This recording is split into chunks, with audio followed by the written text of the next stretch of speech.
लोकसभा चुनाव 2024 के शुरू होने से पहले बीजेपी ने 400 पार का नारा दिया था, लेकिन 4 जून को आए नतीजों ने हर किसी को चौंका दिया। आरएसएस लगातार चुनावी नतीजों पर और बीजेपी की कम सीटों पर कटाक्ष कर रही है। बीजेपी की टॉप लीडरशिप और आरएसएस के बीच में मतभेद अब खुलकर सामने आने लगे हैं। पहले आरएसएस संघ प्रमुख मोहन भागवत ने इशारों में बहुत सी बातें कही।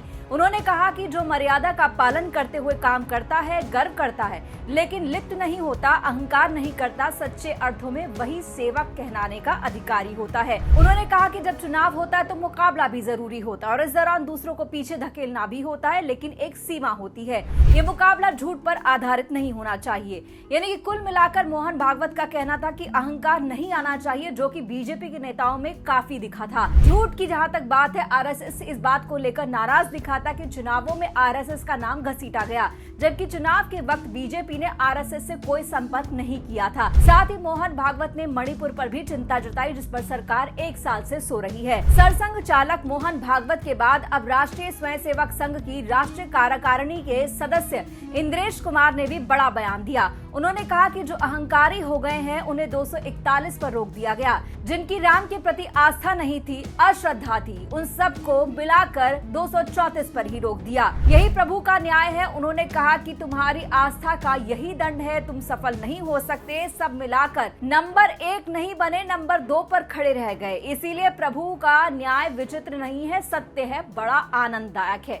तो आप समझ लीजिए कि इंद्रेश कुमार ने क्या कुछ ये बातें कही हैं। मोहन भागवत और इंद्रेश कुमार के बाद आरएसएस की अंग्रेजी पत्रिका ऑर्गेनाइजर में क्या कुछ कहा गया, वो भी सुनिए। ऑर्गेनाइजर में संगठन के सदस्य रतन शारदा ने लेख लिखा है, जिसमें चुनावी नतीजों को लेकर के बीजेपी नेताओं के लिए अति आत्मविश्वासी उन्हें बताया गया और कहा कि 2024 के आम चुनावों के नतीजे अति आत्मविश्वासी बीजेपी कार्यकर्ताओं और नेताओं के लिए एक वास्तविकता के रूप में सामने आए हैं। यानी ओवर कॉन्फिडेंस में थी बीजेपी और इलेक्शन रिजल्ट के बाद आईना जनता ने दिखा दिया। इसके बाद लेख में उन्होंने कहा कि कोई भी लक्ष्य मैदान पर कड़ी मेहनत से हासिल होता है, न कि सोशल मीडिया पर कोई पोस्टर या सेल्फी शेयर करने से। अब क्योंकि वो अपने बुलबुले से खुश थे, नरेंद्र मोदी के नाम की चमक का आनंद ले रहे थे, इसीलिए वो सड़कों की आवाज नहीं सुन पाए। ये चुनावों के परिणाम कई लोगों के लिए एक सबक है। उन्होंने ये भी कहा कि चुनाव में आरएसएस ने बीजेपी के लिए कोई काम नहीं किया। उन्होंने कहा कि आरएसएस बीजेपी की कोई फील्ड फोर्स नहीं है। आरएसएस लोगों को उन मुद्दों के बारे में जागरूक करता है जो उन्हें और देश को प्रभावित करते हैं। 2014 की बात लीजिए, आरएसएस ने 100% मतदान का आह्वान किया था। कई बैठकें की थी, जिसमें राष्ट्र निर्माण, राष्ट्र एकता और राष्ट्रवादी ताकतों को